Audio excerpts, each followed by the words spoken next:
Good morning. I'm going to start today with a relatively long quote from Durkheim's book, The Way of Transformation. It's very key to this whole idea of conscious living, conscious dying, that we understand the, the resistance that the old forms, the egoic and tribal consciousness has to this process of our transformation and awakening. Literally to the ego, it appears to be death, and ego does everything it can to avoid death. So I'm going to paraphrase the first paragraph and then share with you the entirety of my very favorite quote from this book.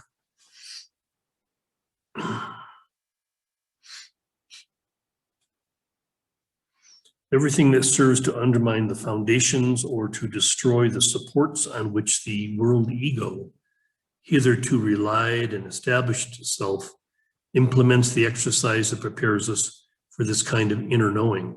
Not only does it now become necessary for us to question every apparently secure and consolatory opinion, the ego's fear of pain and annihilation, which arises from its concern for its own survival, has to be conquered.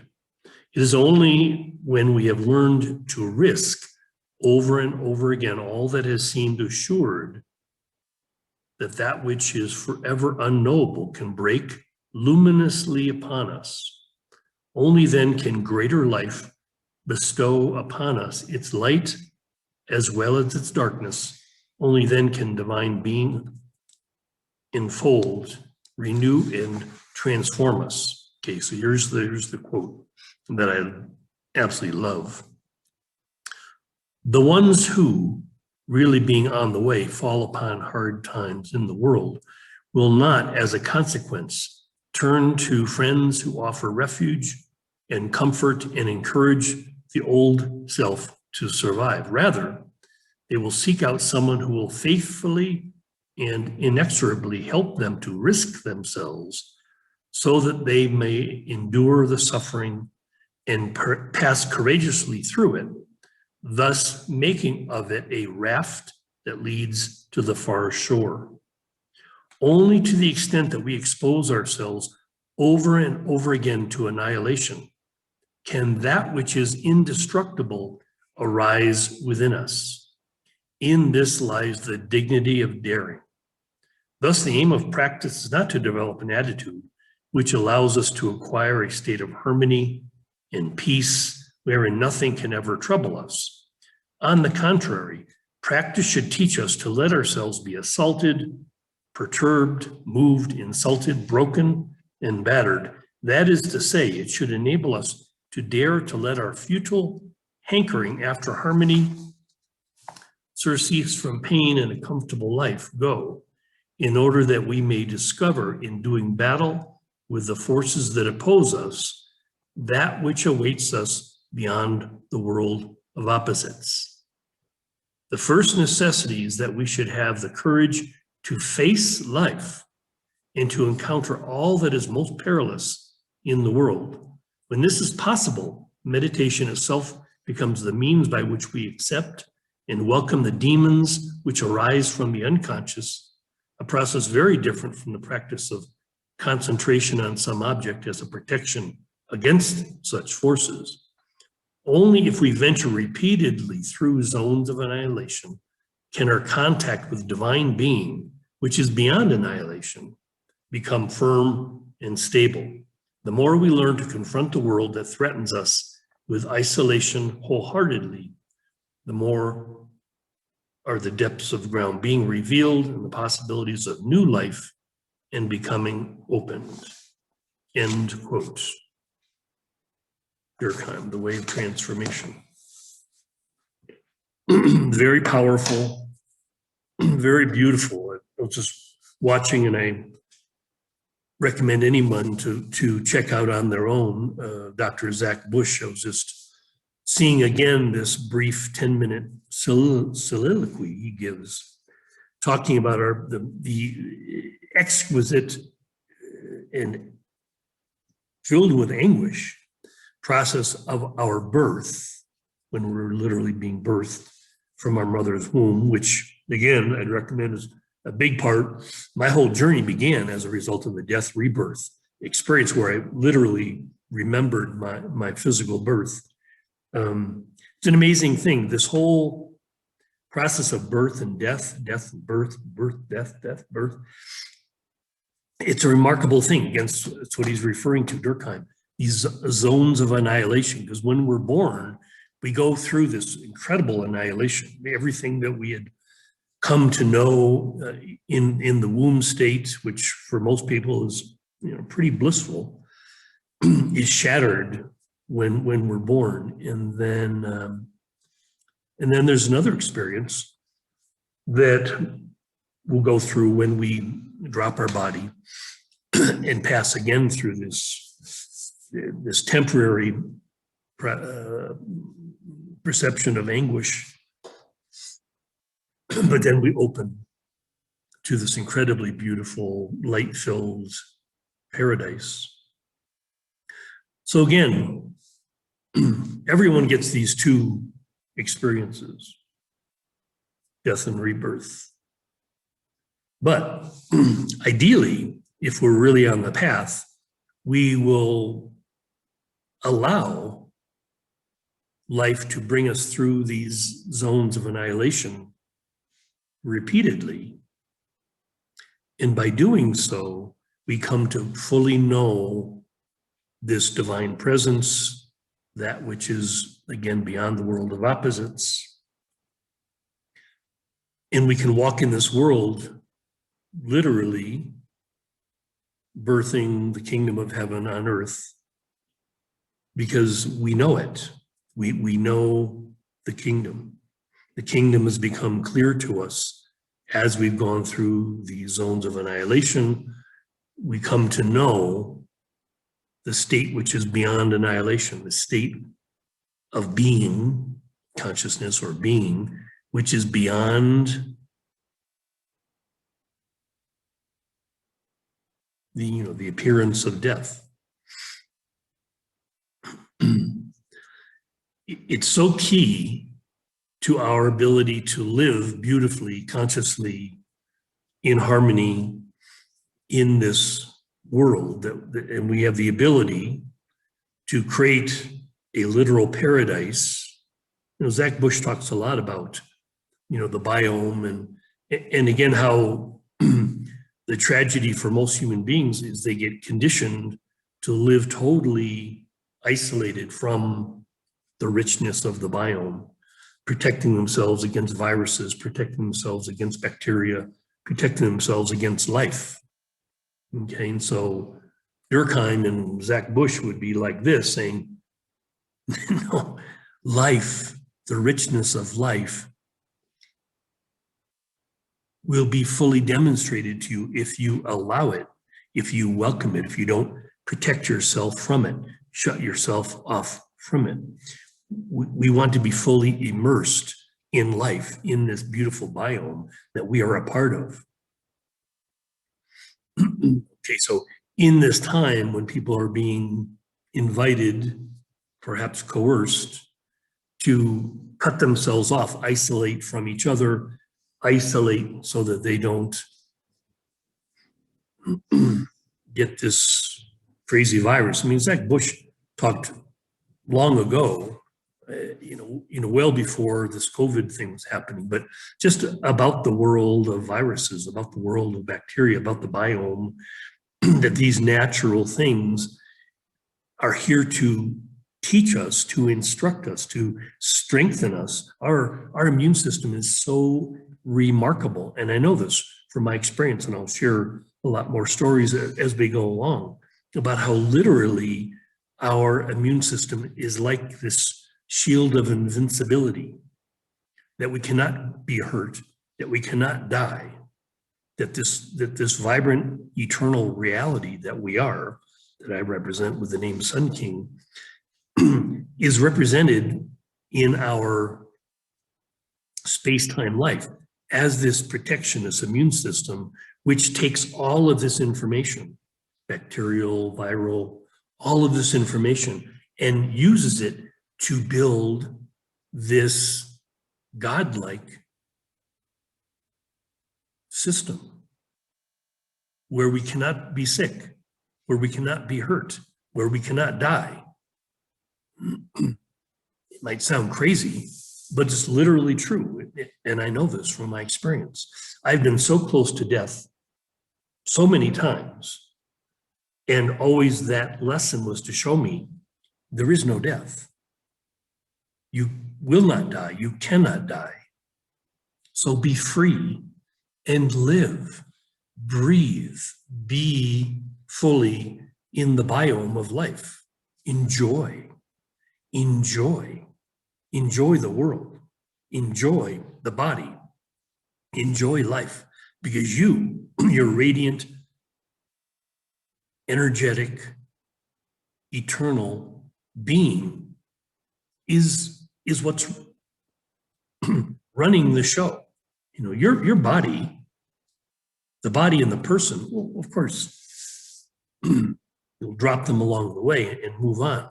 But if you learn through this process of conscious dying, you will learn about this essential self that you are a part of, and you will be comfortable with that which appears to be temporal, the body and the person, here for 70, 80, 90, 100 years, who knows, whatever.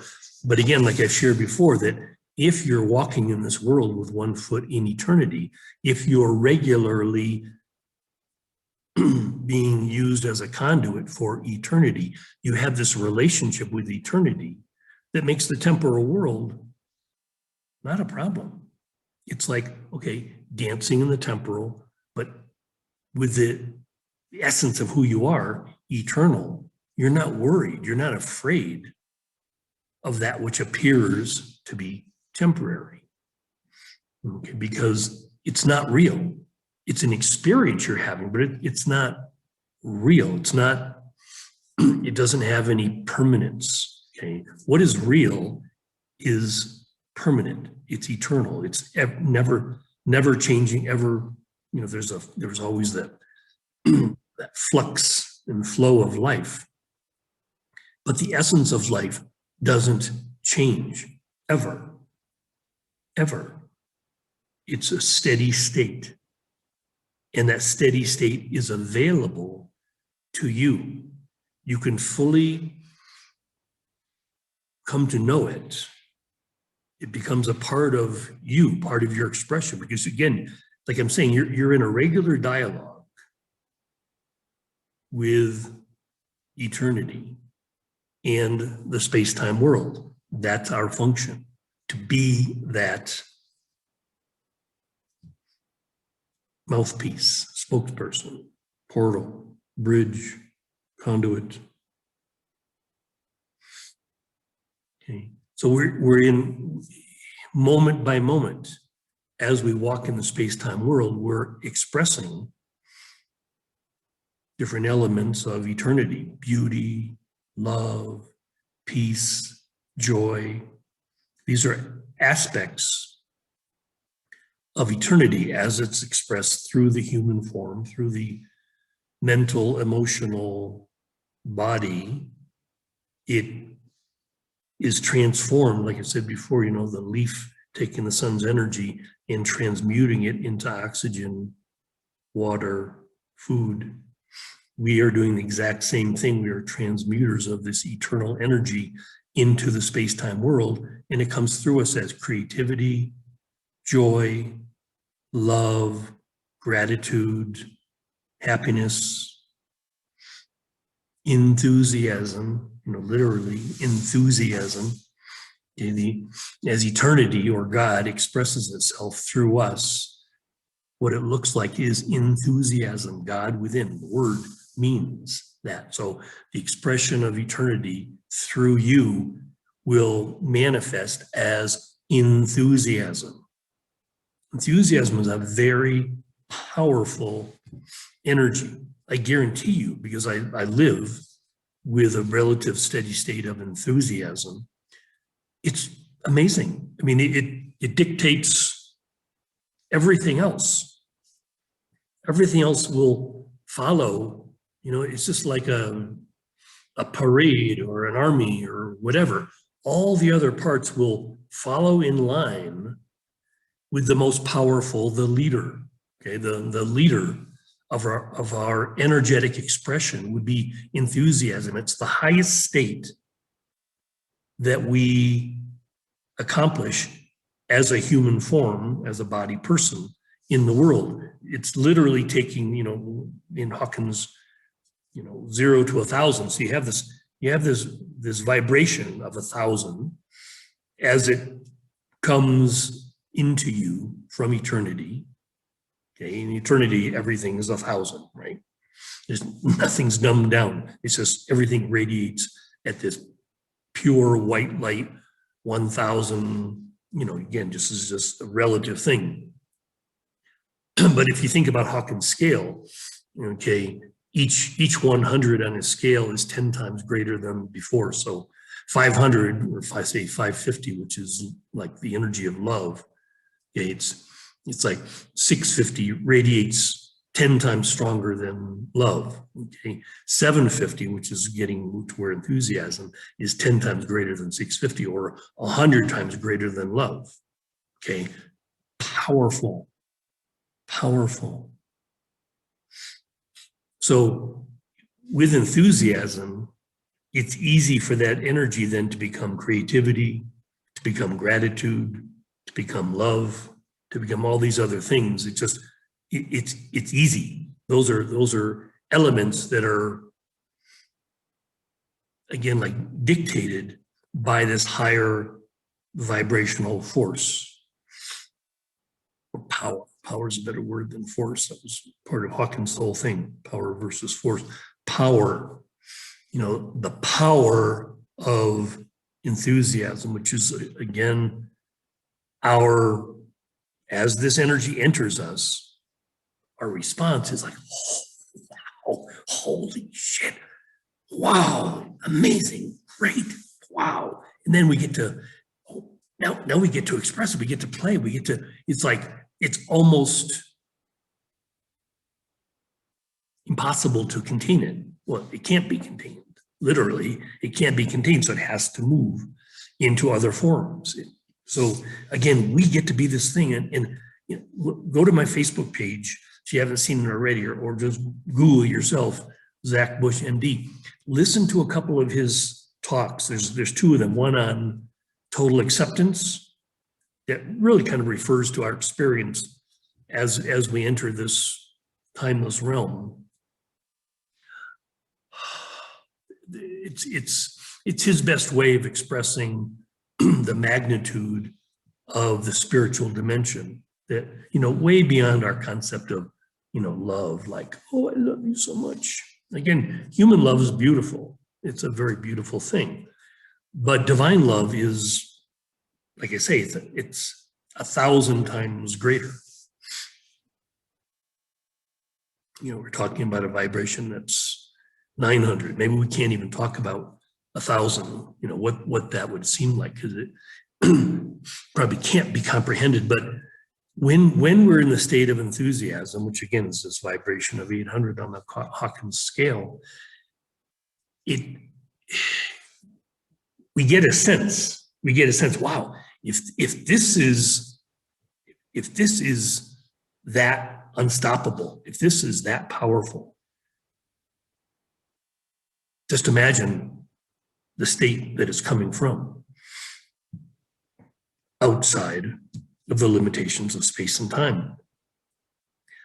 I know from my experience, and this is again what we experience when we're born, and at other times in our life, if we're so lucky to have like a near-death experience, you get very close to this vibrational reality, which appears that it will shatter you. It will be like having a massive stroke. The energy is so rich, it's so intense, that you feel as if you can't manage it, that you can't, but you can. See, part of the thing is part of the training that we go through if we allow ourselves to be annihilated, go through these zones of annihilation, is we're being trained to carry an extremely high level of energy. I remember the first time that I expressed this publicly. I was in a church and had this amazing hallelujah moment, and I stood up and was giving testimony. It was on Easter Sunday, a year after my sister had passed. And I was just so filled with this energy for the first time. I mean, literally, I had to have two friends hold my hands because I thought I was going to explode, that I was going to levitate and just fly off into the cosmos. But so I had to just breathe and breathe and breathe just to hold this energy, because so I wouldn't keel over at 38 of a heart attack. But when I stood up and gave testimony, because I was expressing it, Carlos, the minister, later he was saying, there were blue sparks flying off your fingertips, and this aura of blue is a very high level energy, okay? I was just reading about stars, that the stars that appear white are, pretty hot, but blue is hotter. Blue. So just imagine in this vibrational universe, imagine this blue energy, okay, that is so intense. So again, literally, then I was 38, now I'm 68.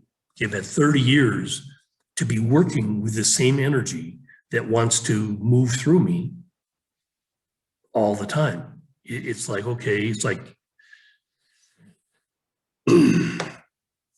don't need to get into details, but it's so valuable that we listen to people like Zach Bush, that you listen to someone like me, that we pay attention to masters who walked before in this world, Durkheim and others, and we receive this information, this invitation, okay, to open ourselves to greater knowing.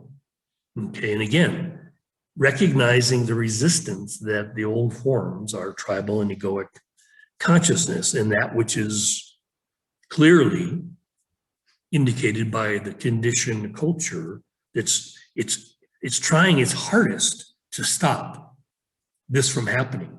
You see the things in the news or whatever about cancel culture and all that. There's this conspiracy, egoic, to stop this evolutionary pulse from coming, but it can't be stopped. And that's what's freaking them out. All those that are trying to hold onto some level of control, they're freaking out, because what's coming is beyond anybody's ability to control. Anybody's.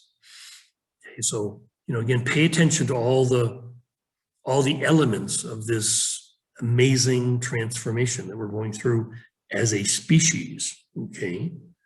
And, literally, I've shared this before, those that don't have the ability to step into this higher vibration, literally, they need to drop the body, because the body can't go there. The body that's controlled by the density of tribal and egoic concerns cannot go there. So literally, you have these angelic forms like Bill Gates that are helping the process, helping the vast majority of our species drop their bodies, because they can't wake up. They're not willing to wake up and become high vibrational beings. So to move into that higher vibration, literally, they've got to drop if their body's vibrating at 200, which is the level of, the tribal mind, they're so filled with shame and fear, and there's no way. Now, hopefully, I'm thinking there's going to be this great download that will allow some to transform without dropping the body. Most cannot. So you're saying maybe 95% of our world population will drop the body in the next, say, 5 years or so. A necessary process in our evolution. And it's really pretty, I've talked a little bit about trying to imagine what will the world will start looking like after 2032, after sort of the completion of this cleansing and this, again, process of transformation. We're going through a zone of annihilation. Okay, just so you talked about before, zones of annihilation. Okay, so we as a species are going through a collective zone of annihilation. The whole situation is designed by evolution. Okay, it's like I said before, you have to look at it, those parts that appear dark, that appear evil. It's all working for the same singular result, evolution, that we are being transformed. We're literally transforming into a new species. We're becoming transhuman in the sense of the tribal and egoic levels of Homo erectus, Homo sapien. Now we're moving into Homo glimulus, Homo spiritus, high vibration beings. So literally hear the invitation. You have a choice. To move into this high vibrational world, you can do it and still hold on to your body in person, or choose to drop your body in person. Now, again, because many people will choose to drop their body in person, it's the only alternative they think is possible. This is a big reason why, for me, literally, you have this conscious dying program set up to help people, to serve people. One of the things that Bush talks about is the tragedy in especially the North American culture, but it's pretty much around the world, that because of our fear of death, people get isolated and they tend to die alone. There's not a celebration, there's not a party, there's not a way of really celebrating the life while they're still in the body.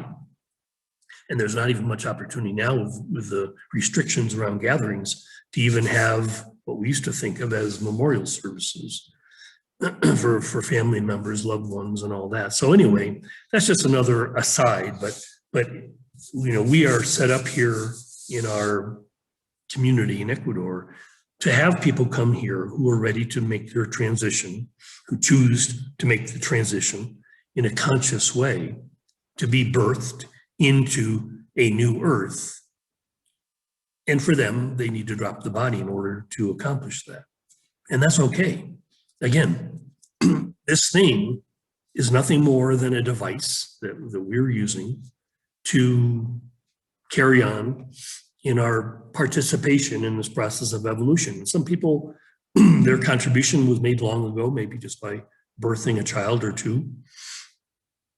But it's a big part of the blessing you want to give yourself is recognizing, hopefully, that you've given your highest gift and it's time to go. It's time to move on. This is, again, what's going to be asked of the vast majority of our species. Many billion of our species will be asked to move on because the world will not carry you any longer. So big stuff, zones of annihilation, think about it. Think about the possibility that you might create a certain experience, a zone of annihilation that would allow you to, again, die without dropping the body. It's not necessary to drop the body, but you can die and be reborn into a new earth. And I'm here to assist you in that process, one way or the other. I love you. Blessings. Hasta mañana, baby.